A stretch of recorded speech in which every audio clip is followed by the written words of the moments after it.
வணக்கம், வணக்கம். அருந்தமிழ் உறவுகளே! எப்படி இருக்கீங்க? 2, 3 நாட்களாக தொடர்ந்து ஓபிஎஸ் ஓட இன்டர்வியூ வந்துட்டே இருக்கு. அதுக்கு என்ன காரணம் அப்டின்னா, இன்னைக்கு நிர்வாக குழு கூட்டம் நடந்துச்சு. அதுல என்ன மாதிரியான முடிவுகள் எடுத்தார்கள்? நம்ம எத்தன தொகுதியில நிக்கணும்னு ஆசைப்படுறாங்க? அப்படிங்கிற தகவல்கள் எல்லாம் பேசப்பட்டது அப்படிங்கிறது தான். அதேபோல இரட்டை இலை சின்னத்தை பொறுத்தவரைக்கும், அவர்கள் எப்படியாவது அதை பெற்றுவிட வேண்டும் அப்படின்னு ஒரு முயற்சியில இருக்காங்க. அதுக்கு என்ன காரணம் அப்படிங்கிறது தான். இரட்டை இலை சின்னத்தை கேட்டு பெறுவதற்கான முயற்சிகள்ல தேர்தல் ஆணையத்துல முறையிட போறார் ஓபிஎஸ் அப்படிங்கிற ஒரு செய்தி. அதேபோல தாமரை சின்னத்துல எப்படி நிக்கிறதுக்கு நிற்பதை தவிர்ப்பதற்காக தான் இந்த முயற்சி அப்படிங்கிறாங்க. அதுக்கு பாஜக உதவுமா அப்படிங்கிற ஒரு கேள்வியும் இருக்கிறது. பாஜகவோட முடிவு வேறு மாதிரியாக இருக்கிறது அப்படிங்கிறதையும் பார்க்கலாம். இத பற்றி விரிவாக பார்க்கலாம். அதுக்கு முன்னாடி உங்களுடைய கருத்துக்கள் வரவேற்கப்படுகின்றன. அதேபோல நம்ம சேனல லைக் பண்ணுங்க, சப்போர்ட் பண்ணுங்க, சப்ஸ்கிரைப் பண்ணுங்க. உங்கள் நண்பர்களுக்கும் ஷேர் பண்ணுங்க. இரட்டை இலை சின்னத்தை கேட்டு அப்ளை பண்ண போறாரு ஓபிஎஸ் அப்படிங்கிறது சமீபத்திய செய்தி. நிர்வாக குழு கூட்டத்துல அத முடிவெடுத்திருக்காங்க. அதேபோல கூட்டணி பேச்சுவார்த்தை நடத்துவதற்காக ஓபிஎஸ்க்கு அதிகாரம் கொடுக்கப்பட்டிருக்கிறது அப்படிங்கிறதையும் சொல்லியிருக்காங்க. அது இன்னைக்கு தான் முடிவு பண்ணியிருக்காங்க. அது இன்னைக்கு மீன்ஸ் 29ஆம் தேதி. அது ஒரு பக்கம் நடந்து கொண்டிருந்தாலும், இரட்டை இலை சின்னத்தை அவரு ஓபிஎஸ் பெற முடியுமா? அல்லது அதை முடக்க முடியுமா? அப்படிங்கிற 2 கேள்வி. இபிஎஸ்க்கு இரட்டை இலை சின்னம் கிடைக்காத பட்சத்துல, அவர் பெருசா வாக்கு வங்கியை பெற முடியாது. அப்படிங்கிற ஒரு விஷயம் இருக்கிறது. அதை நோக்கி ஓபிஎஸ் செல்லுகிறாரோ அப்படிங்கிற ஒரு சந்தேகம் எழுகிறது. ஏன்னா, நீங்க ஈரோடு இடைத்தேர்தல்ல கூட என்ன நடந்துச்சு அப்படின்னா, தமிழ் மகன் ஹுசேன் தான் சைன் பண்ணி வாங்குனாரு. அது ஒரு தற்காலிக ஏற்பாடு. சுப்ரீம் கோர்ட் குடுத்தது தற்காலிக ஏற்பாடு. அவைத்தலைவர் கையெழுத்து போட்டு வாங்குனாரு. ஆக்சுவலா பார்த்தீங்கன்னா, பொதுச் செயலாளர் தான் கையெழுத்து போட்டு வாங்கணும். பொதுச் செயலாளருக்கான அதிகாரம் அப்ப இல்ல.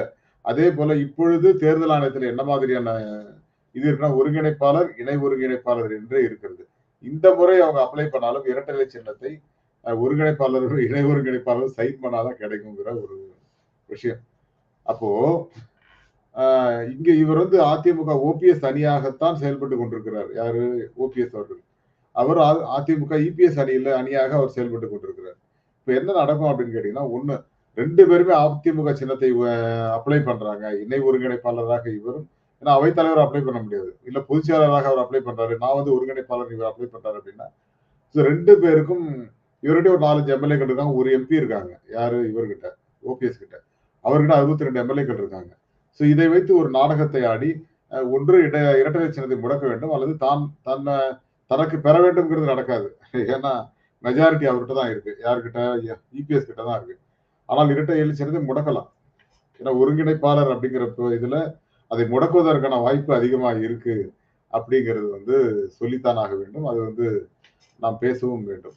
இன்னொரு முக்கியமான விஷயம் என்ன அப்படின்னா, இரட்டை இலை சின்னத்தை இவர் பெற முடியாது அப்படின்னா, ஒருங்கிணைப்பாளராக இவர் என்ன செய்யணும் அப்படின்னா, அதை முடக்க சொல்ல வேண்டும். நாங்கள் 2 அணிகளாக செயல்பட போகிறோம். எனக்கு வேறு சின்னம் குடுங்க, அவருக்கு வேறு சின்னம் குடுங்க அப்படின்னு சொல்லி கேட்கலாம். அந்த வழக்கு சிவில் வழக்கு கீழமை நீதிமன்றத்துல இருக்கு. அந்த வழக்கு வரும் வரை இரட்டை இலை சின்னத்தை நிறுத்தி வைக்க வேண்டும் அப்படின்னு கேட்கப்படலாம். அல்லது அவர் எடப்பாடிக்கு சின்னம் கொடுக்கப்பட்டு இவரை ஒதுக்கப்படலாம். சின்னம் முடிகிற வரைக்கும் யாருக்கும் சின்னம் கிடையாதுன்னு சொல்லலாம். அல்லது இரட்டை இலை சின்னத்தை அவருக்கு எடப்பாடிக்கே குடுக்கலாம். அப்படி ஒரு சூழ்நிலை வந்தால் தாமரைக்கு நிபந்தனையற்ற ஆதரவு அப்படின்னு அவர் முடிவு பண்ணலாம். அப்படி இல்லைன்னா இதுல குக்கர் சின்னத்துல நிக்கலாம். ஓபிஎஸ்க்கு இப்போ ஒரு 3 சீட் குடுக்குறாங்கன்னு வச்சுக்கோங்களேன். அந்த 3 சீட்ல குக்கர் சின்னத்துல நிக்கலாம். ஆனால் ஒரு விஷயம் என்ன அப்படின்னு கேட்டீங்கன்னா, ஒன்றிய அரசோட இந்த டிபார்ட்மெண்ட் இருக்காங்க இல்லையா? அவங்க கவுண்ட் பண்ணியிருக்காங்க. என்ன ஓட் ஓட் பெர்சன்டேஜ் எப்படி இருக்கு ஓபிஎஸ்க்கும், டிடிவிக்கும் அப்படிங்கிற பட்சத்துல 7லிருந்து 9% வாக்குகள் வர்றதுக்கான வாய்ப்புகள் இருக்கு. கிட்டத்தட்ட 19 பாராளுமன்ற தொகுதிகள்ல சாதகமாக இருக்கு. இப்ப TTV, EPS TTV, OPS, Sasikala 3 பேரும் இணைந்து செயல்பட்டால் 7லிருந்து 9% வாக்குகளை அவர்கள் பெற முடியும். அதேபோல டெல்டால கொங்கு மண்டலத்துல ஒரு 4லிருந்து 5% வாக்குகளை பெற முடியும். வட தமிழகத்துல 3லிருந்து 4% வாக்குகளை பெற முடியும். அப்படிங்கிற ஒரு கால்குலேஷன் குடுத்திருக்காங்க. அதன் அடிப்படையில பார்த்தா 20 தொகுதிகள்ல அவங்க ஸ்ட்ராங்கா இருக்காங்க. அப்படி பார்த்தீங்கன்னா, அவங்களுக்கு கிட்டத்தட்ட 6, 7 தொகுதிகள் குடுத்து அவங்கள அரவணைச்சு போகணும். இதை பிஜேபி செய்ய போகிறதா? ஏன் அவங்களுக்கு கண்டும் காணாமல் இருக்கிறார்கள்? அப்படிங்கிற கேள்விக்கு ஒரு பதில் கிடைச்சிருக்கு. என்ன பதில்னு கேட்கிறீங்களா? இன்னமும் பிஜேபி அதிமுக கூட்டணியை நம்பிக்கொண்டிருக்கிறது. என்னங்க சொல்றீங்க? அதான் அவங்க ஜன்னல மூடிட்டா, கதவ மூடிட்டான்லாம் சொல்லிட்டாங்கல்ல. இவரும் ஜன்னல மூடிட்டேன்றாரு, கதவ மூடிட்டேங்கிறாரு பிஜேபியும். அவங்க அதிமுக மூடிட்டேங்கிறாங்க. அப்புறம் எப்படிங்க அது நடக்கும்? இல்லங்க, இன்னமும் பேச்சுவார்த்தை மறைமுகமாக நடந்து கொண்டிருக்கிறது. வரும் 4ஆம் தேதி பிரதமர் சென்னைக்கு வர்றாரு. வர்ற அன்னைக்கு இன்னைக்கு தேதி 1. இன்னும் 2 நாள் தான் நடுவுல இருக்கு. அதுக்குள்ள இந்த கூட்டணி பேச்சுவார்த்தையில ஏதோ சுமூகமான ஒரு வந்தால் ஓபிஎஸ்க்கும் டிடிவிக்கும் என்ன பண்ணுவாங்கன்னு தெரியாது. ஒரு இவரு அதிமுக வந்தால் அதிமுகவுக்கு 12ல இருந்து 15 தொகுதிகள் தர்றதுக்கு தான் தயாரா இருக்காங்க. இப்ப பாஜக முடிவு செய்தது. நாங்க 5 தொகுதி, 6 தொகுதியோட நிக்கிறோம். எங்களுக்கு பரவால்ல. ஆனால் நீங்க 15 எடுத்துக்கோங்க. இவங்களுக்கு 7 குடுக்கலாம். 20 தொகுதிய பிரிச்சு விடுறாங்க. அதுல ஓபிஎஸ்க்கும் டிடிவிக்கும் குடுக்குறாங்க. பட் இபிஎஸ் ஒத்துக்கல அப்படின்னா அவங்கள கழட்டி விடுறாங்கங்கிற மாரி ஒரு சூழல் வந்திருக்கு. அத பண்றதுக்காகத்தான் இதுவரைக்கும் ஓபிஎஸ் இடமும், டிடிவியிடமும் பேச்சுவார்த்தை நடத்தாமல் பாஜக அமைதி காக்கிறதா? இதுவரைக்கும் எந்த மேடையிலயும் அவங்கள கூப்பிடல. ஆனால் இவர் என்ன சொல்றாரு? நாங்கள் வந்து நிபந்தனையற்ற ஆதரவை குடுக்குறோம் பிஜேபிக்கு அப்படிங்கிறாங்க. நீங்க நிபந்தனையற்ற ஆதரவை குடுக்கிறேன்னு சொல்லும்போது, அவர்கள் ஏன் உங்களை தவிர்க்கிறார்கள்ங்கிற கேள்வி இருக்கு. இல்லங்க, நாங்க கூட்டணி பேச்சுவார்த்தை பேசிக்கிட்டு தாங்க இருக்கோங்கிறாரு. நீங்க பேசிட்டு இருக்கீங்க. ஆனா அவங்க ஒண்ணுமே சொல்ல மாட்டேங்கிறாங்களே! என்ன பண்ண சொல்றீங்க? சோ இந்த இடத்துல தேர்தல் ஆணையத்துல ஒரு ஒரு மனு குடுத்திருக்காரு. என்ன அப்படின்னா, இரட்டை சின்னம் எனக்கு தர வேண்டும் அப்படின்னு கேட்டிருக்காரு. அப்படி இல்லை என்றால் என்னை தனி அணியாக செயல்பட விடுங்கள். இரட்டை சின்னத்தை முடக்குங்கள்னு ஒரு மனுவை கொடுப்பதாக ஒரு செய்தி ஓபிஎஸ் பண்றாரு. அப்படி அவர் பண்ணினா என்ன நடக்கும் அப்படிங்கிறது தான் பார்க்க போறோம். தேர்தல் ஆணையம் என்ன முடிவு செய்யுங்கிறது தேர்தல் ஆணையத்தோட கையில தான் இருக்கு. ஒருவேளை பாஜக நினைத்தால் இரட்டை இலை சின்னத்தை தமிழ்நாட்டில் முடக்க முடியும். ஏன்னா ஆர்கே நகர்ல முடக்குனாங்க ஏற்கனவே. அப்போ ஓபிஎஸ் இன்னொரு அதே 10 எம்எல்ஏக்கள் இருந்தாங்க. அவங்ககிட்ட பயங்கர ஸ்ட்ராங்கான ஒரு குரூப் இருந்தது. அதே மாதிரியான ஒரு நிலைப்பாடு. இப்ப என்ன பண்றாரு அப்படின்னா, கட்சி நிர்வாகிகள் அப்படின்னு அவங்களும் 87 மாவட்டங்களாக வச்சிருக்காங்க. யாரு? அதிமுக எடப்பாடி அணி. இவர் ஓபிஎஸ் அணி வந்து அவரும் 87 மாவட்ட செயலாளர் வச்சிருக்காரு. ஒன்றிய செயலாளர் வச்சிருக்காரு. இதுவரை கிளைக்கழக செயலாளர் வரைக்கும் போட்டு வச்சிருக்காரு. யாரு? ஓபிஎஸ். அவங்களுக்கு ஆள் இல்ல அப்படின்னு சொன்னாங்க. அப்படிலாம் கிடையாதுங்க. எல்லா இடங்கள்லயும் கிட்டத்தட்ட ஒரு 37,000 பேருக்கு போஸ்டிங் குடுத்து வச்சிருக்காரு. இந்த ஜே ஜே பேரவை, எந்த பேரவை, அந்த பேரவை எல்லாத்துலயும் ஆட்கள போட்டாருங்க. ஆட்கள் கிடைக்காது அப்படின்லாம் இல்ல. 27,000 பேர் இருந்தாங்க. இப்ப 37,000 பேர், 38,000 பேருக்கும் அந்த பதவியெல்லாம் போட்டு மாவட்ட வாரியா தான் இப்ப கூட்டம்லாம் போய் பேசினாரு. திருநெல்வேலியில எங்க பேசும்போது அவர் உடல்நலம் சரியா இல்லன்னு நினைக்கிறேன். அதுக்கப்புறம் கொஞ்சம் ஸ்லோ பண்ணாரு. இப்ப மறுபடியும் ஆரம்பிச்சிருக்காங்க.